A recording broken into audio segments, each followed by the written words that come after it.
Hey, OneLife Youth, it's Pastor Mike. I hope you're having a great week. I hope you had a terrific Mother's Day with your mom. I've been thinking about this idea of disappointments, and can God really move in our disappointments and move in our letdowns, and can God really use those things to further His glory? And the answer is yes, He totally can. And today we're going to look at the life of somebody who was no stranger to disappointment, who was no stranger to letdown. And her name is Esther. Last week we talked about Esther chapter 1.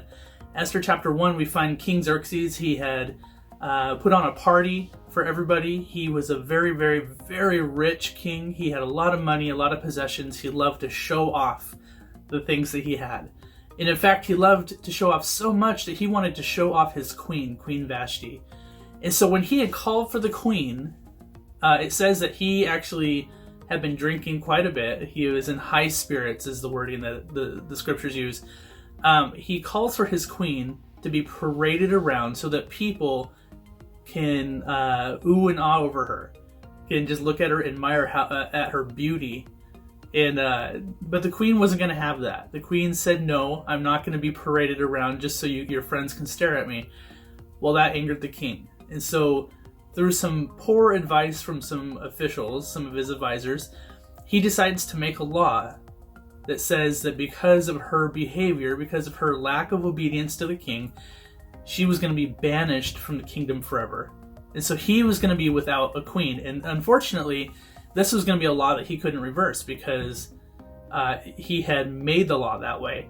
And so this is where we pick up in Esther chapter 2. We start to see some of these key players in the story start coming out. And so tonight I want to look at that. Esther chapter 2 verses 1 through 11. It says this: "But after Xerxes' anger had subsided, he began thinking about Vashti and what she had done and the decree he had made. So his personal attendants suggested, 'Let us search the empire to find beautiful young virgins for the king. Let the king appoint agents in each province to bring these beautiful young women into the royal harem at the fortress of Susa. Haggai, the king's eunuch in charge of the harem, will see that they all be given beauty treatments.'" So this is the royal beauty pageant, is what this is. "And after that, the young woman who most pleases the king will be made queen instead of Vashti." Well, this advice was very appealing to the king, and so he put the plan into effect. Now here's where we start to see the other players coming in. Verse 5 says this: "At that time there was a Jewish man in the fortress of Susa, whose name was Mordecai, son of Jair. He was from the tribe of Benjamin and was a descendant of Kish and Shimei. His family had been among those who, with King Jehoiakim of Judah, had been exiled from Jerusalem to Babylon by King Nebuchadnezzar. And this man had a very beautiful and lovely young cousin, Hadassah, who was also called Esther. And when her father and mother had died, Mordecai adopted her into his family and raised her as his own daughter. As a result of the king's decree, Esther, along with many other young women, was brought to the king's harem at the fortress of Susa and placed in Haggai's care. Haggai was very impressed with Esther and treated her kindly. He quickly ordered a special menu for her and provided her with beauty treatments. And he also assigned her 7 maids specially chosen from the king's palace, and he moved her and her maids into the best place in the harem. Now Esther, in verse 10, had not told anyone of her nationality and family background, and this would become very important later on in the story, because Mordecai had directed her not to do so.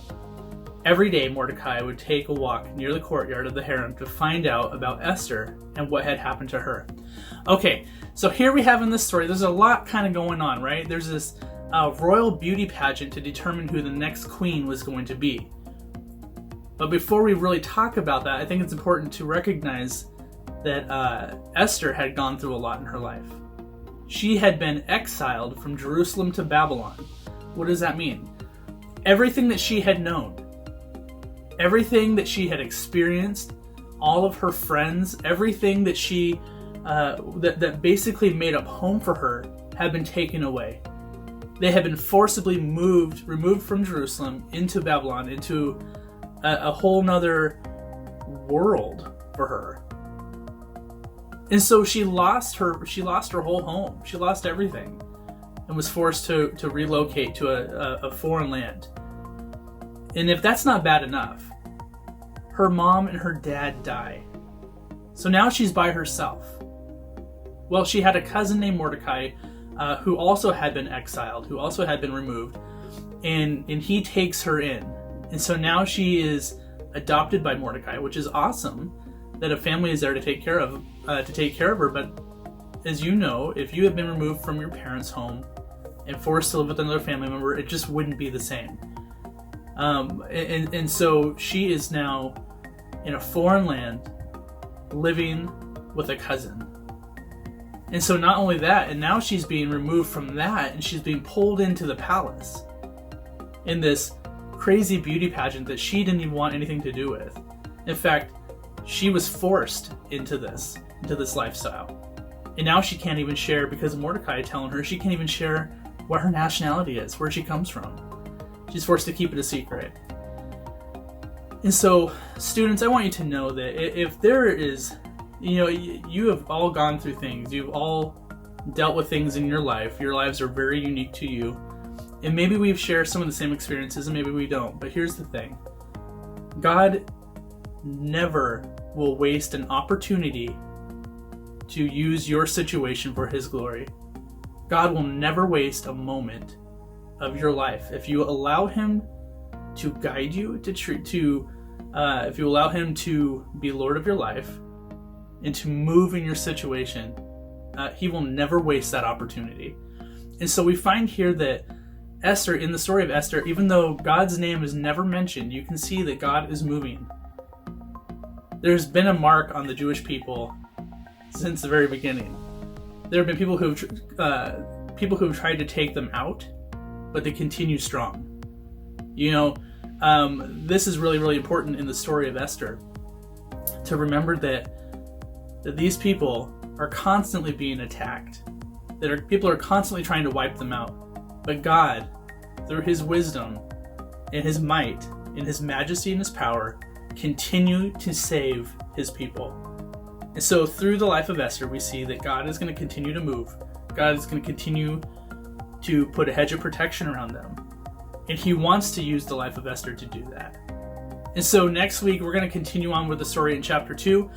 There's a lot that goes on in this chapter that I really want to be able to talk about. So again, we'll be in chapter 2 next week, but we'll be in the second half of that. So I want you guys to have a great week. I want you guys to be blessed. Remember that God can use your story. God can use your situation where you're at today.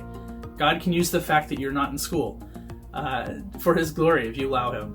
I don't know what that looks like for you. I don't know what it looks like for me. But all I know is that God can be trusted and He loves you very much. You guys have a great week, and we will see you soon.